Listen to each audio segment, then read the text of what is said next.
नमस्कार, आप देख रहे हैं एबी न्यूज। दर्शकों, एबी न्यूज में आपका स्वागत है। हम आज बात करेंगे आईएएस वर्सेस आईपीएस की। बिहार का एक जिला जहां पे आईएएस और आईपीएस आपस में भिड़ गए हैं। एक मामले को लेकर के दोनों एक दूसरे पर कहें जो लगातार तीखा वार भी कर रहे हैं और आईएएस के तरफ से उनका महकमे का भी साथ उनको मिल रहा है। वैसे आईपीएस के तरफ से भी इस बार पीछे नहीं हटा गया है। आईपीएस के तरफ से भी उस आईपीएस को उनका लॉबी या महकमा उनके साथ है, उनका साथ दे रहा है। और सब कुछ है नियम कानून के तहत, और सब कुछ नियम कानून के तहत हो रहा है। लेकिन ईगो प्रॉब्लम, जो आईएएस को ईगो प्रॉब्लम जो है वो कहीं ना कहीं ठेस पहुंचा है। और जो आईपीएस के खिलाफ उनकी बयानबाजी, और आईपीएस ने भी साफ शब्दों में दो टूक कह दिया है, जिसको जो समझना है समझे। मैं भारत के कानून के तहत कार्रवाई करता हूं और करता रहूँगा, क्योंकि कानून से ऊपर कोई नहीं है। किसी का एसओपी उनके विभाग में चलता है, लेकिन अपराध पर एसओपी जो है ये भारतीय कानून के तहत है। और जो बीएनएस, जो पहले आईपीसी था, जो अब बीएनएस हो गया, तो जो अपराध के लिए कोई एसओपी नहीं है, केवल और केवल बीएनएस की भारतीय नागरिक दंड संहिता है। बात कर रहे हैं हम गोपालगंज जिले की। गोपालगंज में इन दिनों एसपी के रूप में तैनात हैं विनय तिवारी, और डीएम के रूप में तैनात हैं कोई रंजन सिन्हा कुछ हैं। बलथरी चेक पोस्ट जो यूपी की सीमा पर है, वहाँ पर कहें जो एक वहाँ चेक पोस्ट है, और वहाँ पर ट्रकों की अंबार या कहीं लाइन लगी हुई थी। और वहाँ आरटीओ के जो पदाधिकारी हैं उनके मनमानी के कारण वहाँ ट्रकों के कहे जो काफ़ी लंबी लाइन, अंत में जब ये त्राहिमाम संदेश जिले के एसपी के पास पहुँचा और जिले के महकमे के अन्य अधिकारियों के पास पहुंचा, तो एसपी ने वहां डीएसपी को भेजा। डीएसपी ने वहां जांच किया। जांच करने के बाद पता चला जो वहां आरटीओ का जो अधिकारी है वो बिना सरकारी राजस्व को नुकसान पहुंचाकर और निजी फ़ायदा के कारण वहां ट्रकों को रुकवाकर और निजी तौर पे पैसे वसूल कर उस ट्रक को जाने दिया जा रहा है, बिना चालान कटे हुए। और चालान कटने में देरी होती है, क्योंकि वहाँ पर मैनुअल चालान काटा जा रहा था जानबूझकर, जबकि कंप्यूटर था। ई चालान कटने में समय नहीं लगता है, लेकिन मैनुअली कटने में समय लगता है, जिस कारण ट्रकों की लंबी कतार हो गई।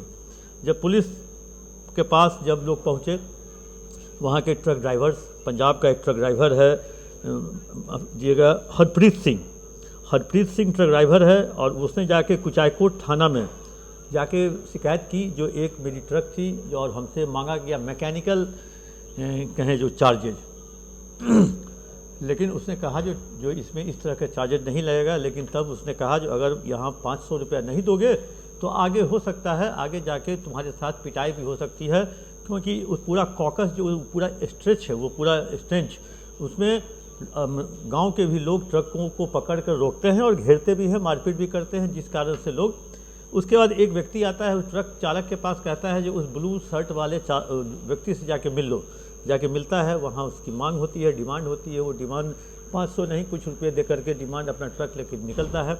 उसके बाद वो जाता है कुचायकोट थाना, वहाँ एफआईआर होती है। एफआईआर के बाद वो तफ्तीश के लिए लोग जाते हैं, और तफ्तीश के लिए जब लोग वहाँ पहुँचते हैं बलथरी चेक पोस्ट पर, तो वहाँ वहीं ब्लू शर्ट वाला व्यक्ति जो आरटीओ का एसआई के रूप में वहाँ तैनात है, वो देखकर भागने लगता है। लेकिन इस बीच में उसकी गिरफ्तारी हो जाती है। गिरफ्तारी होने के बाद ही बवाल उठता है। गिरफ्तारी होने के बाद बवाल उठता है। गोपालगंज के डीएम कहते हैं जो ट्रांसपोर्ट डिपार्टमेंट के जो नियम हैं एसओपी में, आप हमारे लोगों को गिरफ्तार नहीं कर सकते। आप हम लोगों के लोगों को अब या किसी भी ट्रांसपोर्ट के आरटीओ के अधिकारी को आप उसके बारे में कहें जो रिपोर्ट लिख कर भेज सकते हैं। ऐसा न करते हुए एसपी गोपालगंज ने उसको जेल भेज दिया। आइए सुनवाते हैं गोपालगंज के डीएम क्या कुछ कह रहे हैं उस अपने ट्रांसपोर्ट डिपार्टमेंट के एसओपी के बारे में। पुलिस की तरफ से, ट्रांसपोर्ट विभाग किसी कर्मी की तरफ से आते भी है तो उसको किसी परिस्थिति में कोई भी थाना प्रभारी या पुलिस अधीक्षक उसको गिरफ्तार नहीं कर सकते हैं। मात्र उसके संबंध में एक डिटेल रिपोर्ट बनाकर एसपी साहब ट्रांसपोर्ट कमिश्नर को भेजेंगे, और ट्रांसपोर्ट कमिश्नर तदनुरूप उसके विरुद्ध प्राथमिकी दर्ज की जाएगी या विभागीय कार्रवाई की जाएगी, इस पर निर्णय लेंगे। तो अभी डीटीओ साहब का रिपोर्ट प्राप्त नहीं हुआ है। आपने सुन लिया, एसओपी एसपी को जानकारी हो गई।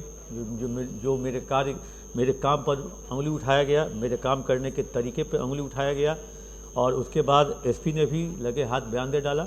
उन्होंने कह दिया जो अगर आप वर्दी की आड़ में, अगर आप चेक पोस्ट पर खड़े होकर रंगदारी नियम, अगर आप चालान के माध्यम से पैसा लेते हैं तो वो चालान, बिना चालान के आप पैसा वसूल रहे हैं तो वो रंगदारी हुआ।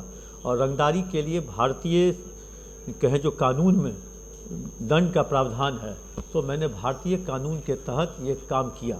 और साफ शब्दों में उन्होंने ये भी कह दिया, गोपालगंज के एसपी ने, जिसको जो समझना है समझे, मैं कानून के हिसाब से चलता हूँ, कानून के लिए ही चलता हूँ और कानून के लिए ही यहाँ आया हूँ। आरटीओ के ट्रांसपोर्ट डिपार्टमेंट के जो पदाधिकारी वहाँ पोस्टेड रहते हैं वो भी इसमें मिलीभगत में शामिल रहते हैं। तो एसडीपीओ सदर वन को इस जांच के लिए प्रांजल जी को प्राधिकृत किया गया था। उन्होंने ये जांच की और जांच के क्रम में पाया कि कुछ पदाधिकारी भी इसमें इन्वॉल्व हैं, जो कि वर्दी की आड़ में एक तरह से चेकपोस्ट पर बैठकर रंगदारी पूर्वक वसूली और भ्रष्टाचार कर रहे हैं, जिसकी जांच की पुष्टि होने के बाद इस मामले में एफआईआर दर्ज की गई है। आपको जानकारी है, जिन लोगों को इस मामले में कुछ त्रुटि अनभिज्ञता है उनके लिए बताना जरूरी है कि ये मामला पूरी तरह अपनी जो हमारा भ्रष्टाचार अधिनियम है उसके तहत ये कार्रवाई की गई है। आगे भी चेक पोस्ट से या किसी भी पुलिस थाना का कोई कर्मी, कोई पदाधिकारी, थाने में पदस्थापित कर्मी पदाधिकारी या अन्य किसी विभाग में पदस्थापित पदाधिकारी कर्मी भी भ्रष्टाचार की डिमांड, गलत पैसे की डिमांड किसी भी गोपालगंज की जनता के किसी व्यक्ति से करेंगे तो उनके विरुद्ध इसी तरह कार्रवाइयाँ की जाएंगी। उसके बाद उन्होंने लगे हाथ उसको जेल भी भेज दिया। अब ये विवाद जो है अब एसपी और डीएम के बीच में है। अब ट्रांसपोर्ट डिपार्टमेंट के कमिश्नर शायद अभी छुट्टी पे है, लेकिन ट्रांसपोर्ट डिपार्टमेंट के कमिश्नर ने गोपालगंज के डीएम को एक एसओपी भेजा है 2 पेज का, जिसमें लिखा गया है जो आप उसके बारे में रिपोर्ट कर सकते हैं। लेकिन गोपालगंज के एसपी ने साफ कह दिया जो अपराध के खिलाफ कोई रिपोर्ट नहीं है। आप अगर अपराध करते हुए पकड़े जाओगे तो उसकी यही है जेल।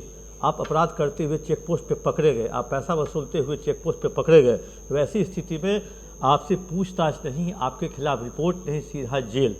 अब ये वहाँ के डीएम और एसपी के बीच में विवाद तो हो गया है। जहाँ तक मेरी जानकारी है, पुलिस महकमे के आला अधिकारी ने भी उस डीएम से बात की है और डीएम को कहा गया है जो आप पुलिस के काम काज में दखलंदाजी न करने को लेकर, मतलब डीएम साहब की इच्छा थी जो आप उसकी रिपोर्ट एसपी साहब रिपोर्ट बना के भेजते डीएम को, डीएम साहब भेजते ट्रांसपोर्ट डिपार्टमेंट को, और तब तक वो जो आरटीओ के जो अफसर हैं वो वहाँ वसूली करते रहते और वसूली करते रहते। और एचके प्रसाद, आरटीओ के अफसर का नाम है एचके प्रसाद, और वो वहाँ पे वसूली करते रहते। ये रिपोर्ट एसपी की तरफ से डीएम को जाती, डीएम से ट्रांसपोर्ट कमिश्नर को जाता, ट्रांसपोर्ट कमिश्नर उसको जांच के लिए वहाँ से अधिकारी भेजते। शायद उसका कुछ बिगड़ता भी नहीं, क्योंकि जो आरटीओ और डीटीओ ये वैसे पद है बिहार में, ये पद अपने आप में एक कहें जो राजशाही पद है। ट्रांसपोर्ट डिपार्टमेंट के डीटीओ लोग जो हैं, और हर डीटीओ कहीं न कहीं से कुछ न कुछ कहीं बर्दाश्त प्राप्त करके वहाँ पे नौकरी कर रहे हैं, वो तो बाद की बात है डीटीओ। लेकिन इस मामले में आईएएस वर्सेस आईपीएस ये लगभग हो चुका है। जिले के एक लोग, गोपालगंज जिले के एक लोग जान गए हैं। इवन पटना में बैठे हुए कुछ पदाधिकारी आईएएस और आईपीएस के भी जान गए हैं। और वहाँ पे आईपीएस विनय तिवारी, आपको याद होगा सुशांत सिंह राजपूत के मामले में बिहार पुलिस ने मामले की जांच के लिए मुंबई भेजा था। उस समय कोरोना का टाइम था, इनको कहें जो इनको क्वारंटीन कर दिया गया था। काफ़ी चर्चा में आए विनय तिवारी गोपालगंज के एसपी बने हैं और गोपालगंज में पहले ये ट्रेनिंग भी ले चुके थे।